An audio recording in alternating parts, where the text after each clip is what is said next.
So hello everyone and welcome to the presentation, and this presentation I'm giving on behalf of Dr Octavianti. So unfortunately I couldn't get to UWE today to give you the talk in person. So I just wanted to let you know this is very near to where I live, and this is called the Fens, and it's a very special place in the east of England in Cambridgeshire. And this area here behind me is called the Ouse Washes, and it's deliberately flooded every year. And this flooding here on this what's normally a pasture land means that other areas are not flooded where people work and live. So but with the advent of climate change related extreme weather events, we're going to have more flooding where people live. And that's actually where my work comes into it. So my research is about how disabled women recover after a flood, and it is often more challenging for them to recover. We'll also talk about procedural justice and recognition, because I believe that's the topic that you're going to be looking at today. So I'll get back to the house and we'll continue with the presentation there, and I'll see you soon. I wanted to point out to you that in this area, this very special area in the Fens, we actually have the water courses, and they're higher than the roads, and they're significantly higher than the land itself. So you can see with the advent of these climate change related extreme weather events, it's going to be catastrophic in places like this if we don't act soon. Welcome everyone. My name is Elizabeth and I'm a postgraduate researcher at the Centre for Water, Communities and Resilience at UWE, and I'm back in from the cold. And I think we all know that climate change is causing more extreme weather patterns, including floods, that disabled women are one of what you might refer to as the vulnerable groups, and they're more likely to be negatively and disproportionately affected by such floods. So let's move straight on to my PhD, which is about disability inclusive flood recovery, learning from the lived experiences of disabled women in England. I'll briefly mention my methods. We'll get on to themes that have emanated from the interviews I've conducted, using some quotes from the disabled women themselves that really help us to understand how complex and nuanced flood recovery is, and how protracted the recovery phase for some disabled women can be. So according to the United Nations Office for Disaster Risk Reduction, recovery is the restoration or even the improvement of livelihoods and health and assets, using the principles of sustainable development and build back better to avoid or reduce future disaster risk. So you need a bit of resilience to enact that. And the definition of resilience is the ability of a system to resist, absorb, transform and recover from the effects of hazards in a timely and efficient manner, preserving and restoring its essential structures and functions.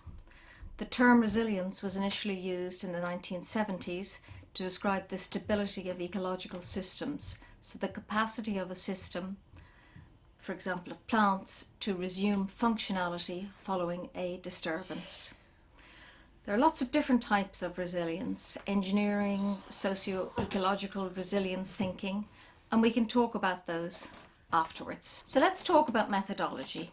Using qualitative analysis, I've undertaken 17 in-depth interviews with disabled women who have experienced flooding and flood recovery.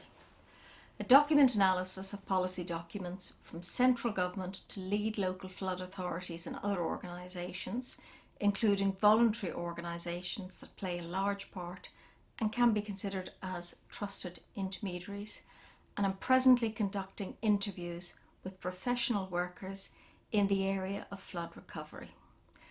There are some limitations, namely that I'm speaking to disabled women and professional workers who have chosen to speak with me. Because of ethical considerations, I cannot approach potential interviewees. I'm also undertaking this work in a time of austerity, and certain government styles will look at the rolling back of the state, the diminishing of the availability of services, not as a necessary evil, but more as a necessary good. There's a move towards subsidiarity, whereby work in the area of flooding events takes place at the lowest level possible, often at the community event, and sometimes without the necessary funding. But flooding events are a super wicked problem, so it's challenging to define and put boundaries around the territory. But underfunded subsidiarity in these circumstances doesn't look like a sufficient principle with which to work. Still, a strength is that I've had in-depth interviews with 17 disabled women from across England facing different types of floods and who have faced significant challenges along the road to recovery. So I have got a really rich picture of how things were for them and about their struggles to be heard. That's of significance for your work because you're learning about recognition justice and procedural justice, and we'll talk about those ideas a little bit later. So we're on to slide 4 now, and I've used the social model of disability.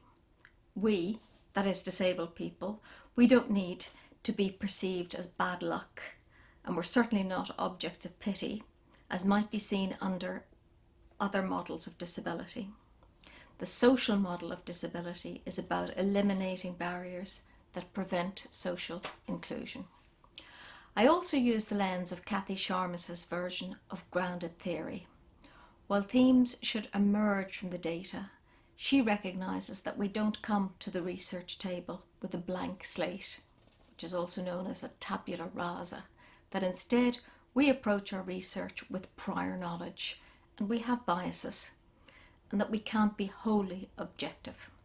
So my positionality as a disabled woman will have influence on my research. So under this methodology, I'm actually considered to be a co-constructor of the research data, rather than me attempting to be a neutral observer. So slide 5, and we're back to the disabled women I interviewed. I need to be clear that this is no homogeneous group.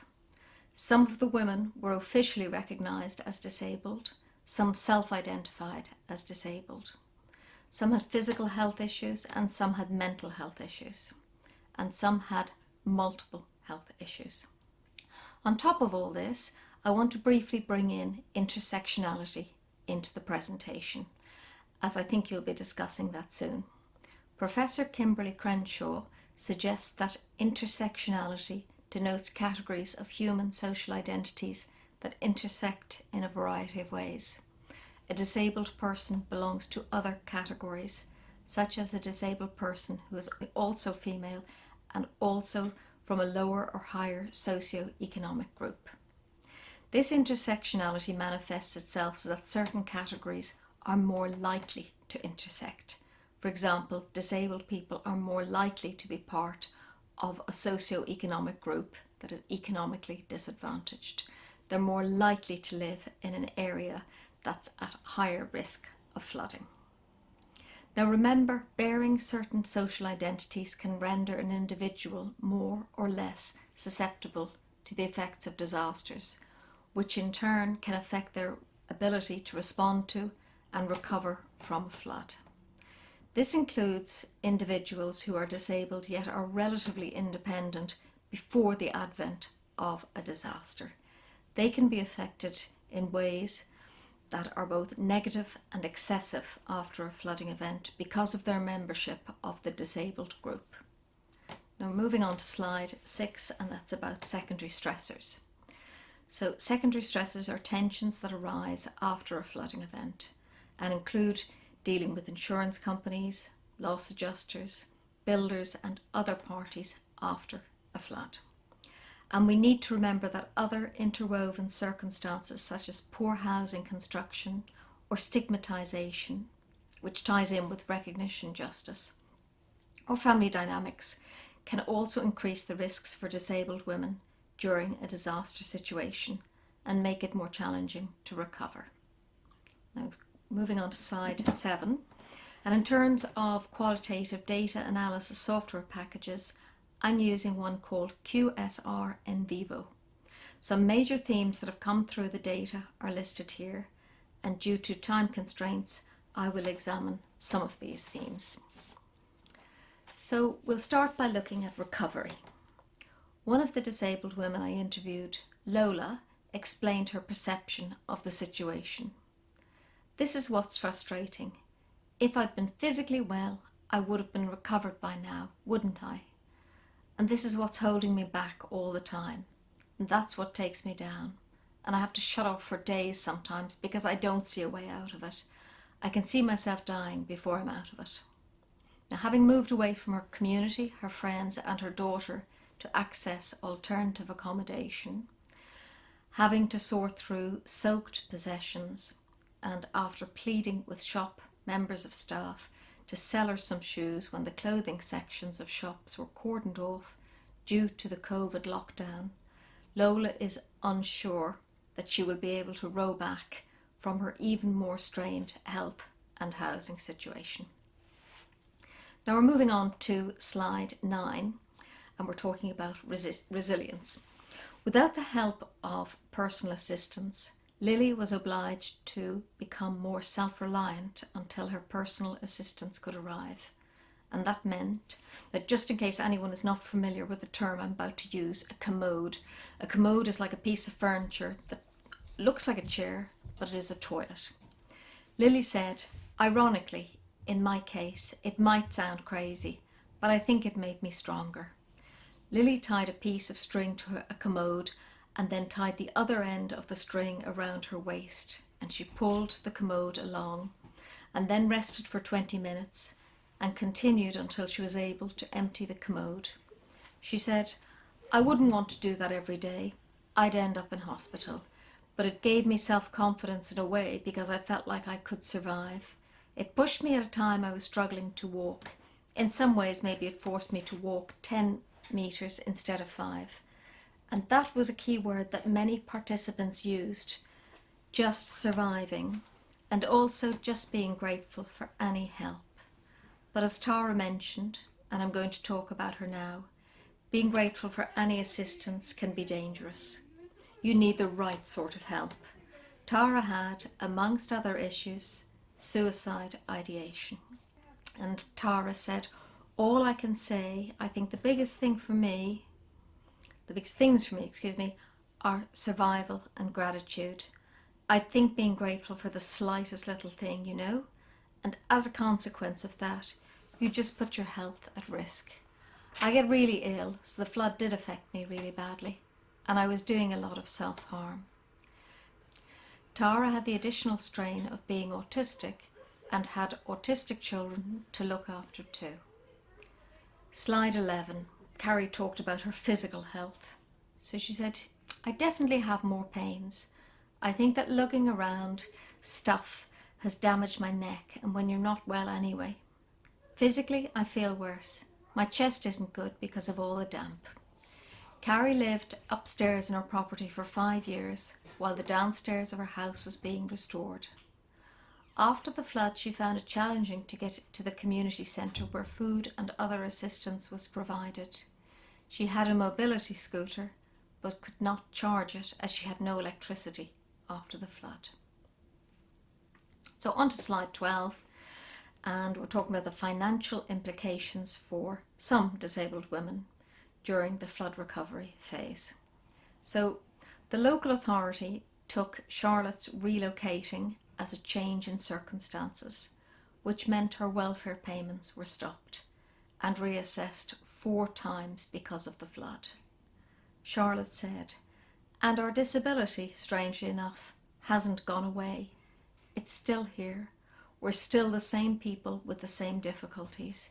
It's just the benefits that had to be reassessed every time.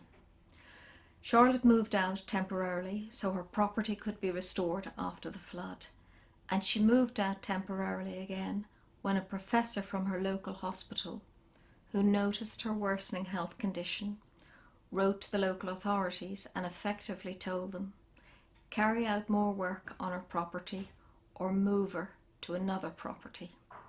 Each time her benefits were stopped and she had to re-establish her right to benefits in what I would consider punishing circumstances. As an aside, Charlotte also found it difficult to prove to her insurance company that her home had been flooded, as she was removed from the property during the flood and had no photographic evidence. Again, it was a third party who assisted her with her claim. Charlotte is a grown woman who is perhaps not taken seriously because of her multiple disabilities. Again, that is relevant for your work on recognition. Where's the respect? Where's the ability to live without shame? And floods had implications for individuals who had not even necessarily experienced flooding, as Lily explained. Lily explained to me that her personal assistants suffered from the spillover effects of floods. They do not get paid when her house and road are flooded, and they cannot access her house. They're still in a situation, to me, where you're one breakdown away from a complete financial ruin. A car breaks down or a fridge, and that's it. You're screwed basically, unless you can borrow the money. It's dreadful for doing what I consider life-saving work, keeping me out of hospital, and they help me to stay in remission. It's so unfair. Now we're moving on to slide 14, and this is about agency. And while my sample size is too small to make definitive conclusions about agency, I will say that both Amelia and Milla relocated of their own accord and felt that they had recovered well. Was it their agency, their proactiveness in seeking to move? Was it the fact that they were both employed and had the finances with which to relocate? Which circumstances or sets of circumstances mattered?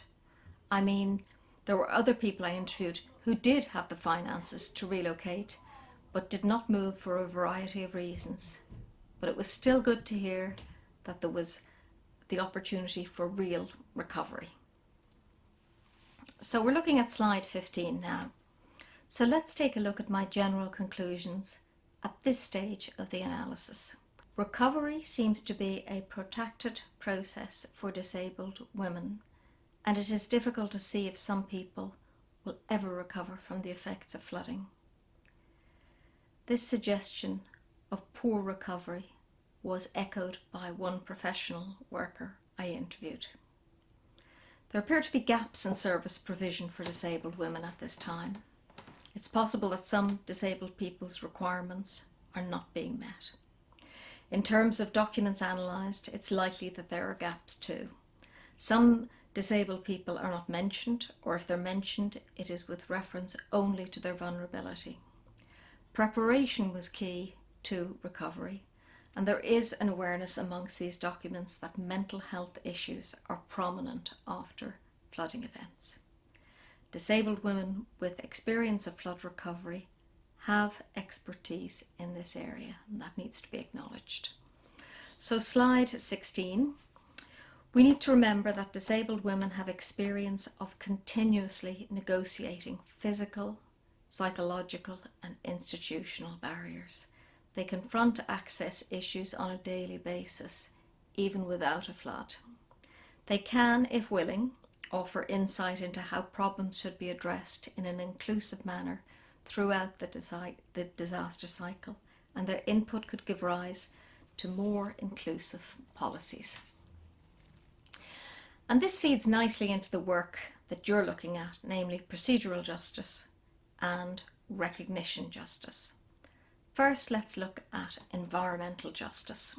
And here's a quote from the first book on your recommended reading list, which is authored by Dr. Karen Bell, and it's called Achieving Environmental Justice. So, as well as aspiring to a healthy environment, which is about substantive environmental justice aims for an equitable distribution of environmental goods and protection from environmental harms for all socio-economic groups. That's about your distributive environmental justice. And fair, participatory and inclusive structures and processes of environmental decision making. And that's about your procedural environmental justice. So we're talking about climate justice now. And before the advent of Hurricane Katrina, the concept of climate justice was based on slowing CO2 and other emissions and monitoring the use of fossil fuels and protecting at-risk communities. Its aim was to endorse a just transition to renewable energy. Now, after the advent of Hurricane Katrina, the Black Congressional Caucus published a report on the possible injustice of climate change. African Americans and climate change, an unequal burden. And it describes how the impacts of climate change would disproportionately and negatively impact upon populations that were already sensitive to the impacts of climate change related disasters. So think of the flooding in New Orleans. People in the 9th Ward in New Orleans were not allowed to return unless they owned the property that they lived in. And even those who were allowed to return, they found that the electricity was not restored for weeks or sometimes months, leaving the properties to rot.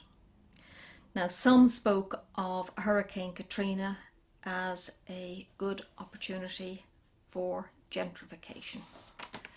So remember that one minister couldn't attend a COP because she was in a wheelchair and transport to the venue, and the venue itself, I suspect, wasn't accessible.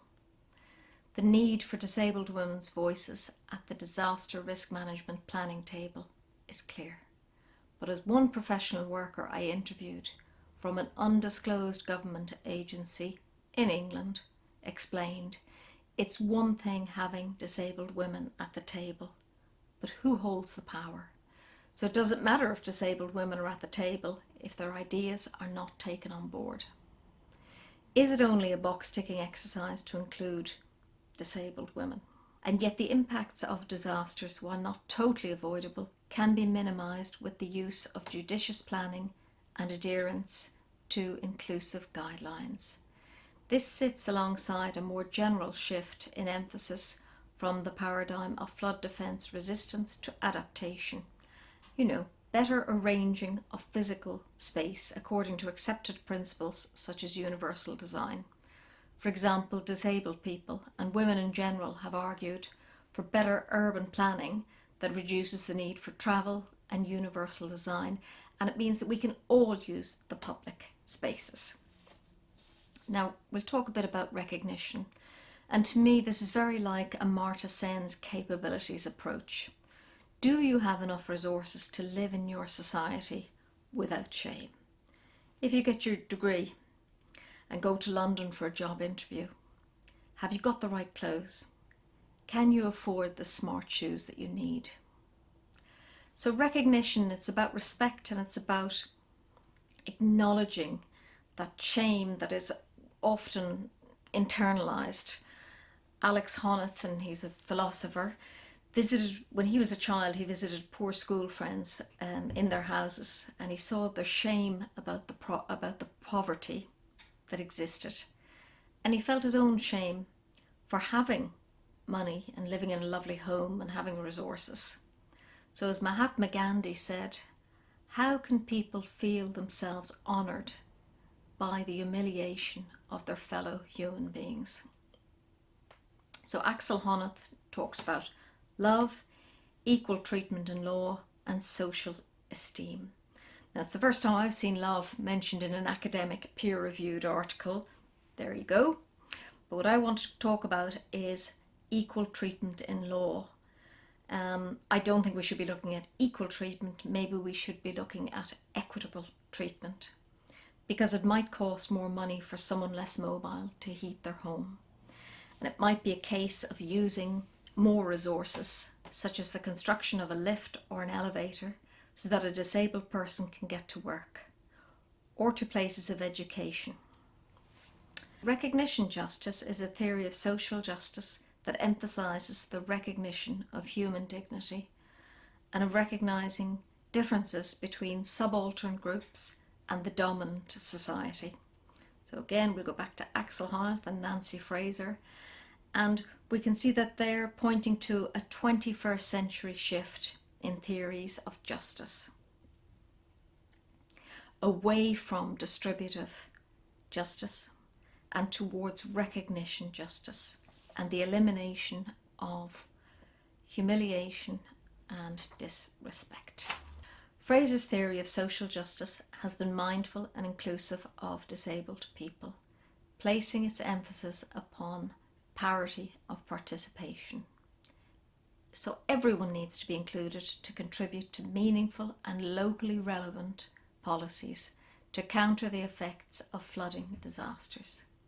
A society is only considered just when every one of its adult members can participate in it, including disabled women. So the framework of Fraser's theory has dichotomous distribution and recognition concepts, cross-cutting remedies of affirmation and transformation, and an overarching theme of the aforementioned parity of participation.